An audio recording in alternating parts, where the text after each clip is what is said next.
I think I messed up. Wait, I'm sure I did. Welcome to Young Elder TV, where UFOs, religions, Anunnaki, and black youth collide in a cosmic comedy. Meet Marcus, our fearless leader. He's an aspiring scientist and part-time alien enthusiast. Then there's Maya, his sister, a no-nonsense lawyer who secretly believes in ancient astronauts. Oh, and don't forget Grandma Pearl. She swears she had tea with an alien once. And finally, their quirky neighbor, Mr. Thompson, convinced he's a reincarnated god. With 3 million fans already hooked, Young Elder TV blends laughs with galactic mysteries. Ready to join the fun? Hit that subscribe button and dive into the cosmic chaos. Young Elder TV, where the stars align for comedy. Rahubat. Welcome, galactic enthusiasts. This is Dr. Charles P. Winston, Young Elder's Butler, back at you with another banger. Today I'm diving deep into the Grand Mothership Nibiru, also known as the 12th planet and Planet X, the Anunnaki's homeworld. The word is spelled with a G or sometimes a K. The correct way is Anunnaki with a G. Like we said, we will break down to you Nibiru's journey through the cosmos. Imagine a race so advanced they can create planet-sized motherships to live on. For you Bible guys, the Elohim or gods, the angels or heavenly hosts. For my guys up to speed extraterrestrials.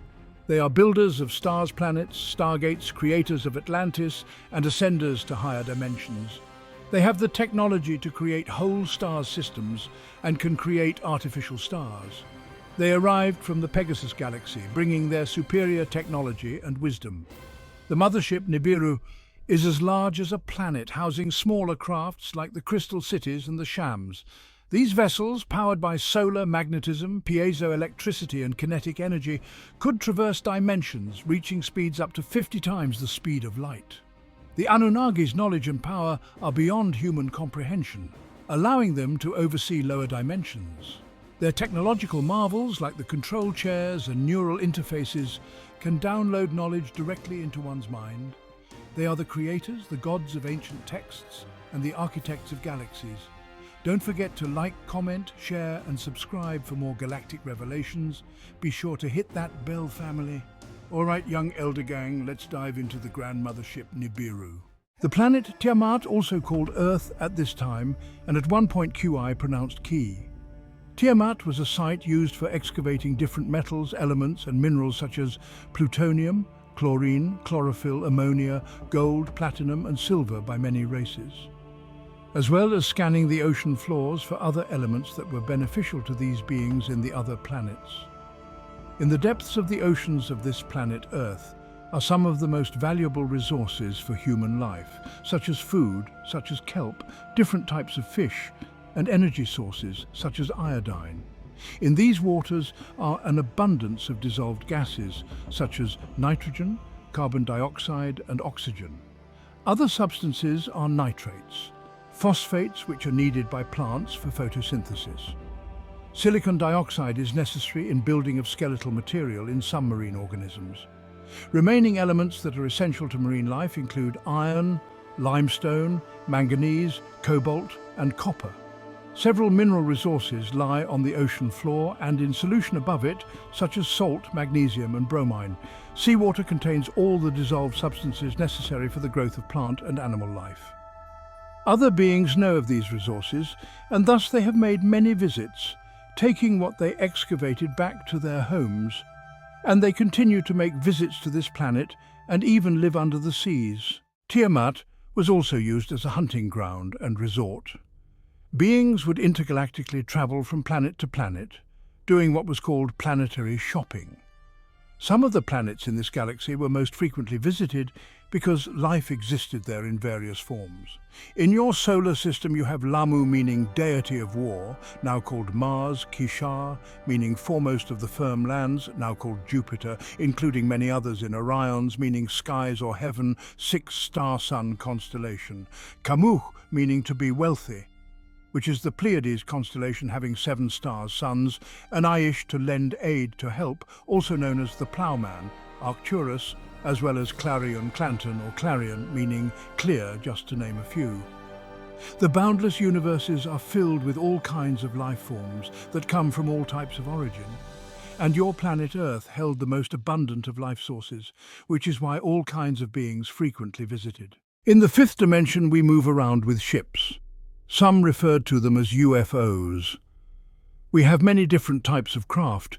We build these and sell them through our galactic business called Rizq Tech. A mothership or mother plane is a larger ship. That ship serves as a carrier for smaller craft. Nibiru is a heavenly abode, a pure place, a primeval abode. Nibiru is also referred to as the throne planet, while Enlil, Enki, Anu's two sons and his daughter Ninhursag, also called Mother Ninti and Hathor in ancient Kemet, went to Earth and made their home upon it. Their father Anu remained on Nibiru, the heavenly abode, as its ruler. Not only occasional references in various texts, but also detailed god lists, actually named 8 divine couples of the dynasty that preceded Anu on the throne of the pure place. Anu himself reigned over a court of great splendor and extent. As Gilgamesh reported, and the Book of Ezekiel confirmed, it was a place with an artificial garden, sculpted wholly of semi-precious stones. There Anu resided with his official consort Antu and 6 concubines, 80 offspring, of which 14 were by Antu, 1 prime minister, 3 commanders in charge of the MU, rocket ships, 2 commanders of the weapons, 2 great masters of written knowledge, 1 minister of the purse, 2 chief justices, 2 who with sound impress, and 2 chief scribes, with 5 assistant scribes. Mesopotamian texts refer frequently to the magnificence of the abode of Anu and the gods and weapons that guarded its gateway. The tale of Adapa, who was half human, half Anunnaki. Adapa reports that Enki, his father, had provided him, Adapa, with a sham craft. He made him take a trip to Nibiru. When he had ascended to Nibiru, he approached the gate of Anu. Tammuz and Tahuti were standing guard at the gate of Anu. Adapa was shown around the mothership. He said they had a lot of gold. There was gold everything and everywhere. We will get more into that later. Watch now. If we now take a second to look at an enlargement of the solar system depicted, we shall see that the dots encircling the star are actually globes whose sizes and order conform to that of the solar system depicted on the screen. The ancient depiction then shows a planet unknown to us, considerably larger than Earth, yet smaller than Jupiter and Saturn, which clearly follow it. Farther on, another pair perfectly matches our Uranus and Neptune. Finally, the smallish Pluto is also there, but not where we now place it after Neptune. Instead, it appears between Saturn and Uranus. Treating the Moon as a proper celestial body, the Sumerian depiction fully accounts for all of our known planets, places them in the correct order, with the exception of Pluto, and shows them by size. The 4,500-year-old depiction, however, also insists that there was, or has been, another major planet between Mars and Jupiter. It is, as we shall show, the 12th planet, the planet of the Anunnaki, the mothership Nibiru. On one of these routes to the planet Earth, the planet craft Nibiru, meaning Planet of the Crossing, also called Murdoch, was making a routine trip, which was then on an orbit that took 1,024 years short of an equinox of Earth time, which was a 25,920-year orbit called ARMS by the Anunnaki. This craft being 4 times the size of the planet Tiamat, whose diameter was 15,852, before the splitting, which cut it into 2 equal halves, and Nibiru's diameter being 63,408.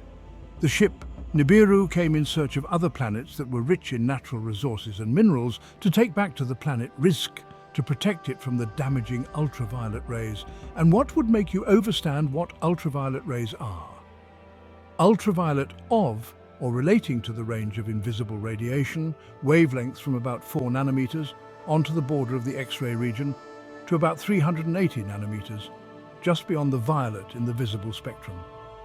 We're looking at the word ultra, meaning beyond, from the Latin ultra, hom ultra, meaning beyond, and the word violet, meaning the hue of the shortwave end of the visible spectrum, evoked in the human observer by radiant energy with wavelengths of approximately 380 to 420 nanometers, any of a group of colors, reddish-blue in hue, that may vary in lightness and saturation. From the Middle English, from Old French violet, diminutive of viol, from Latin viola, as for the colour red, the hue of the long-wave end of the visible spectrum, it is evoked in the human observer by radiant energy with wavelengths of approximately 630 to 750 nanometers.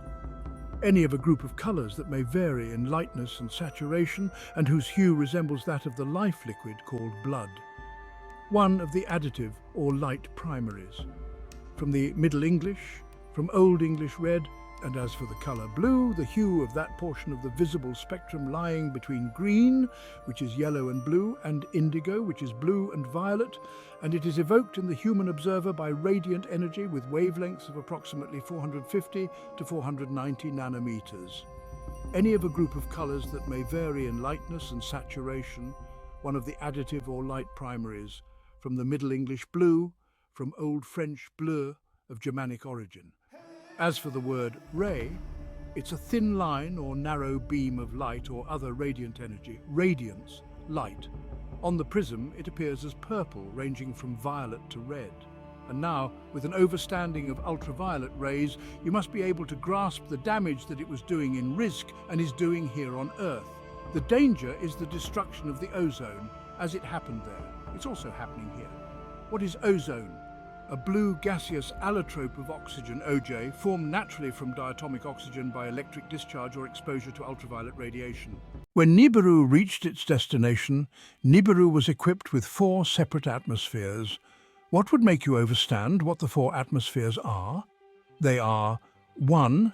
Outside of the spheres where there is no air and there is 1 atmosphere, Nibiru is able to adjust to that environment.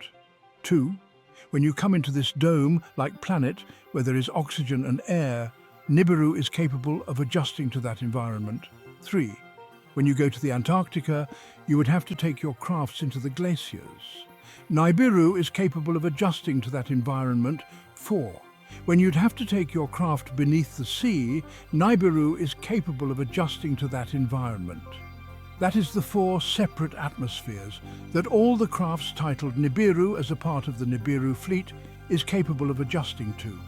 That is, they are capable of adjusting to all atmospheres of changes, such as Ta earth, Mu water, Nefu air, and Set fire. The command to activate these is simply Tamunafuset. Nibiru and all of its crafts were also equipped with 4 separate magnetic fields, which is a person, a place, an object or a situation that exerts attraction. 1. Nibiru is capable of being magnetized or attracted by a magnet, meaning 2. To operate by means of magnetism, such as a magnetic recorder. 3. Relate to the magnetic poles of the Earth, such as a magnetic compass bearing. 4. Have an unusual power or ability to attract, a gravity form of magnetism from the whirling vortex of each planet at 30 degrees, and its magnetic attractions creating a magnetic grid, the flow of electricity when an object comes in contact with its pulling or attracting powers, and magnetic attraction by appearance, emotion or desire. Like we said, Nibiru's diameter is 63,408, meaning almost 8 Earths could fit inside of it. Nibiru is now on a new orbit, which, like we said, takes 3,600 Earth years, which is called a Shah. While on Nibiru, they have 10 months, which is equal to 360 Earth years. 12 days in 1 month, with each day being 30 years Earth time. The main capital of this sector is called Sirius, also called Sothis, where Nibiru took residence. At some point after the crash, Nibiru switched to a new orbit now, passing by Sirius A, B and C, which is a tri-solar system. Nibiru drained the energy from Sirius B, causing Sirius B to burn out. This is how those from Sirius B get the name Ashtar Command. When their son died, the Narians, one of the groups who live in Sirius B, they followed Nibiru through the Milky Way. While in pursuit, these beings, the reptilians, chased the Greys, the Rumadians, who also lived on Sirius because they wanted to rule over them and use them as slaves. We, the Anunnaki, came to Eridu, place on Earth from Malakut in Mu, which are chariots of light by way of Nibiru. The Mu are our rocket ships. These ships look like huge wedding cakes, like one box stacked on top of the next. They can range from 43 feet to 200 miles in diameter. The Anunnaki used these to land on planets. When the mothership Nibiru comes into a particular star system, They have advanced weapon systems as well. They have the same weapon systems as the warships, which we will get more into later. The Anunnaki also have small planes called derelict. These crafts can range in size. They can be folded up like a paper plane for storage on the Mu rocket ships. The rocket ships are too massive to land in certain areas, so the Anunnaki might hover the Mu and come down with the derelict, which is a rocket sublight engine propelled craft. The derelict is a 2- or 4-man craft. The derelict is classified as a glider. They also have different types of helicopters, yachts, submarines, hoverboards, other types of gliders and weather-altering devices. The Anunnaki have several modes of transportation. If Nibiru was to come near your planet, its gravitational pull will begin to tear away parts of Earth and cause the other planets on this side of the asteroid to draw into each other. So Nibiru stays on the other side of the asteroid or firmament, where the planets Jupiter, Saturn, Uranus, Neptune and Pluto are. It is then that the Shams passenger crafts will reach the planet Earth, coming forth to you for the rebirth of the elite few, the 144,000, from the moon base forming the 6-pointed star and crescent moon in the sky as your sign. On Nibiru, you had 400 species broken up into 3 sets of 144,000. You had the Igigi, the Denir, the Rizkians, the Najaru, the Nomos, the Blue Avians, the feline beings, the Centaurs, the Greys, and many mixed species from different star constellations. The Christians later took the concept of the 144,000 and the rapture and used it in their Bible. The Anunnaki from Nibiru descended upon the land in order to help you. The pickup started in 2003 until 2030 AD. Those that are obedient to this course will be granted the right to go to Nibiru and even return back to Pleiades, Arcturus in the Orion constellation, and then eventually return to Rizq in Ilion, which is also Lyra. Then there is a 13-year grace period. After this, the mothership Nibiru will depart in 2043 AD when the vortex reopens. Nibiru is pronounced as Nibiru, Sumerian, crossing place or planet that goes across the skies. Inside of Nibiru, they have many different dome environments. Some of the beings on Nibiru breathe gases other than oxygen. They breathe hydrogen, nitrogen, argon, and some species breathe helium. Some species breathe a combination of 2 or 3 different gases. So, for this case, Nibiru can accommodate each guess. They have thousands of biosphere domes. Inside the dome structures, the habitat is conducive with the particular species. The biospheres supports life, including all living organisms, water, air and soil. So these domes are their own world within a world, inside of the Grand Mothership Nibiru. Like we said, many different species live inside of Nibiru from different types of worlds. For example, the Nomos beings are water beings, so they need an environment that is more conducive with their homeworlds. So Nibiru has accommodated them with huge fish tanks the size of lakes, seas and oceans, some being fresh water, some being salt water. The bird beings, also known as the Blue Avians, have their own habitat, which is huge jungle-like parks which stretch for miles. They have trees, rivers and the food that they eat reproducing in this habitat. The feline beings have huge parks and living quarters. Inside of Nibiru, they have whole hologramic cities the size of New York and Chicago put together. This hologramic technology is far more advanced than the holograms the Earth human are playing with now. This hologram activates the 5 lower senses: touch, taste, smell, hearing and seeing, meaning you can touch, taste, smell and etc. The hologramic reality. In fact, how do you know Earth's 3D reality is not a hologramic reality? I mean, is it real or real? Sound the same to me. We will get more into that on another class. Nibiru has thousands of laboratories all over the ship. One of the main laboratories is called Shimti. This same laboratory layout was later reconstructed on Mars during the Adama project. Nibiru has huge libraries, temples, meeting halls, ballrooms, golf courts, hologramic workout rooms, concert rooms, studios, kitchen areas, blacksmith facilities, clothing factories, nurseries, hospitals, farms, captain lounges, cloning facilities, barber and salon shops, learning centers, wine factories and etc. The Anunnaki have the same things you have on Earth. As it is above, so is it below. There's several ways to enter into Nibiru.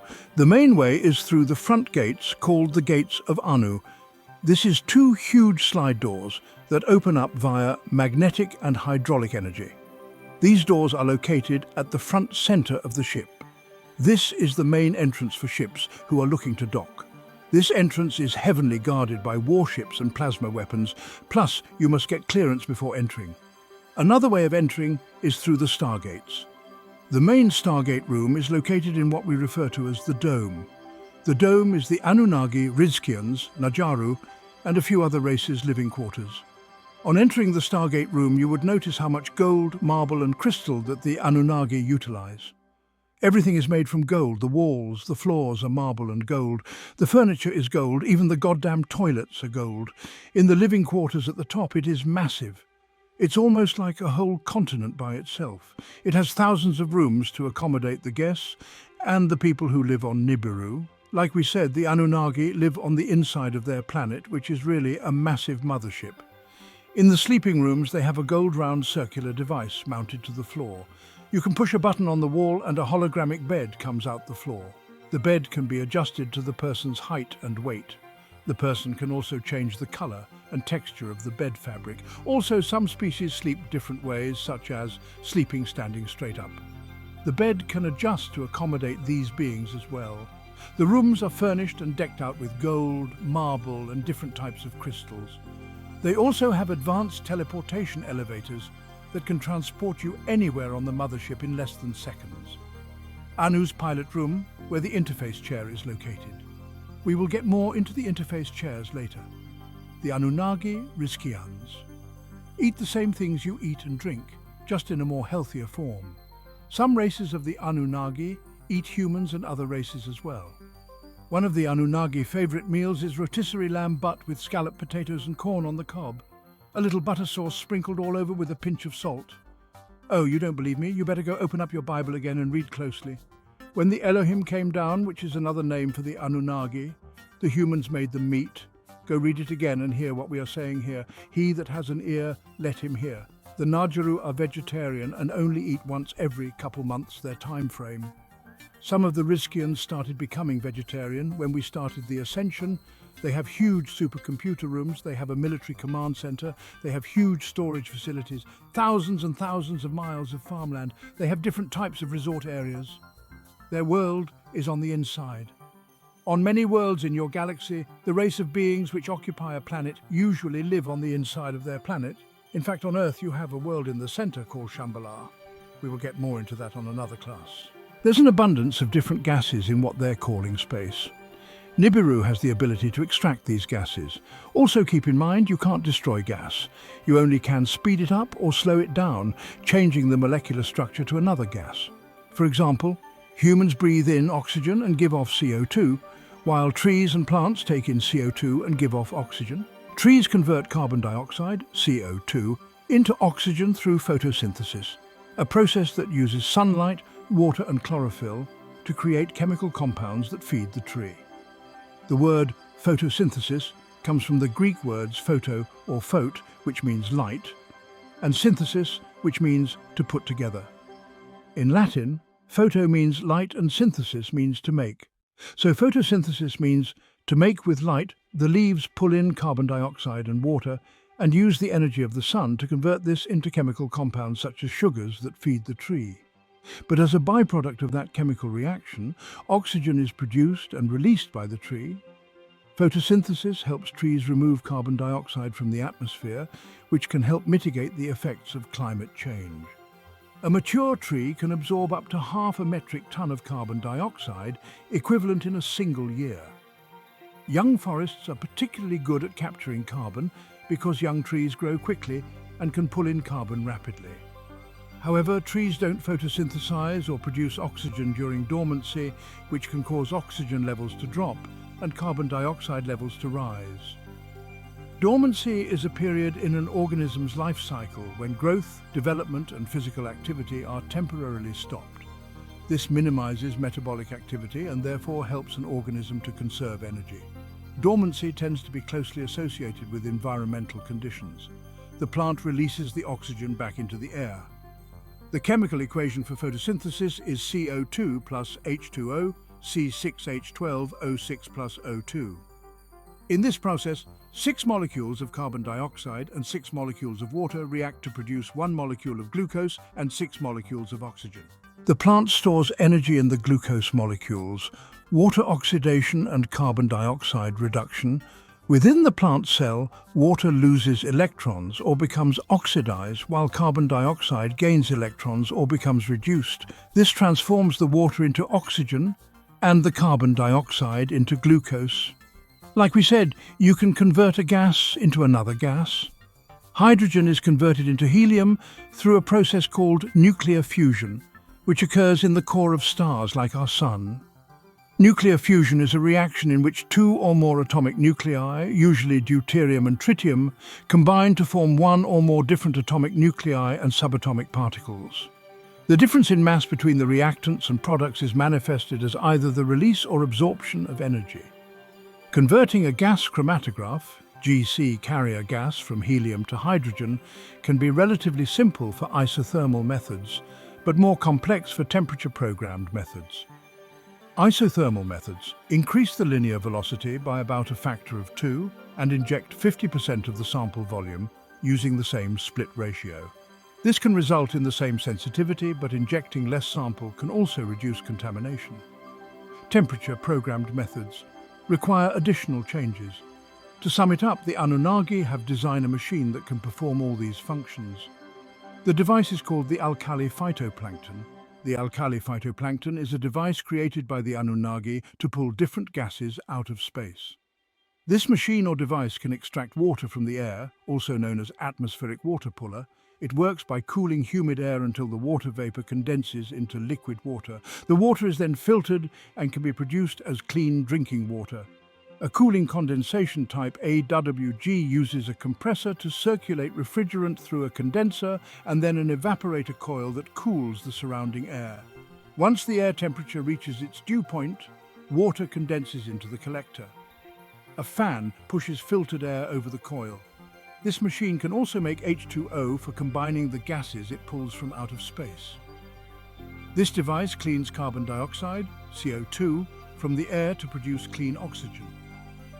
They are used on spaceships and are found throughout the Anunnaki ships. The alkali phytoplankton use a lime-like substance to clean the air and leave an alkaline residue behind. The glass tubes, which holds the lime, can be removed from its holder to be refilled, and then placed back into the device. Alkaline is the used-up residue of whatever compound the Anunnakis used in the alkali on Nibiru and other ships, an aqueous solution having a pH greater than 7. Limestone is alkaline. Limestone is a base with a pH of more than 7, and its main component, calcium carbonate, has a pH of 9.9. Limestone can have several alkaline effects, including such as limestone can improve soil by increasing its pH level.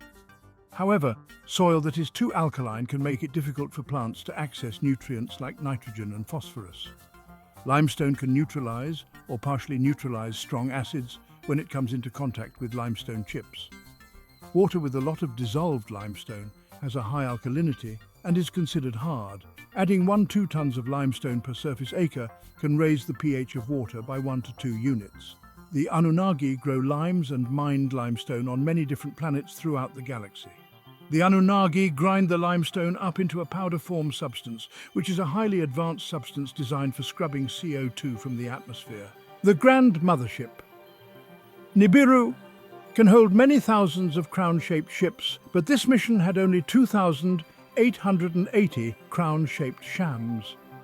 It also has a fleet of 24 crystal cities with crystal-like domes, giving them the ability to break down light, as a prism would, and be able to make use of the energy. It has solar panels that are the size of a pin's head, or less than that, and can generate millions and millions of megawatts of energy as well. As Nibiru passed by various suns or stations set up in the galaxy, Nibiru drew an energy charge from them. Nibiru was set up for holographic, interdimensional transport. That is, it is capable of cloning itself hologrammically to appear in more than one place at a time, making it virtually impossible to determine which is the hologramic projection from the original. Nibiru is capable of traveling distance from point to point, or through space and time interdimensionally. It can go through time, future or past, without interfering with the principle of now or then. And it manned over 144,000 crew members headed by 24 elite beings called Yahwehans, 12 Yah agreeable and 12 ways disagreeable, that stood 7 feet tall. Like we said, Nibiru is a planet-sized ship. Nibiru is an old fleet. Each of these ships have what they call fleets. What is a fleet? A fleet is a group of crafts that are part of the same group. The mother plane Nibiru would launch the crystal cities or New Jerusalems from inside of it. Nibiru also held cylinder crafts for hauling things. We also designed the Atlantis fleet, the Starseed fleet ships and the Destiny fleet billions of years ago. We also have, like we said, the Sham passenger ships. Some of the cylinder crafts were parked on the dark side of the moon. They can be from 50 feet to 30 miles in length and over 70 stories high. We used these to haul gold back to Nibiru when Nibiru reached its destination.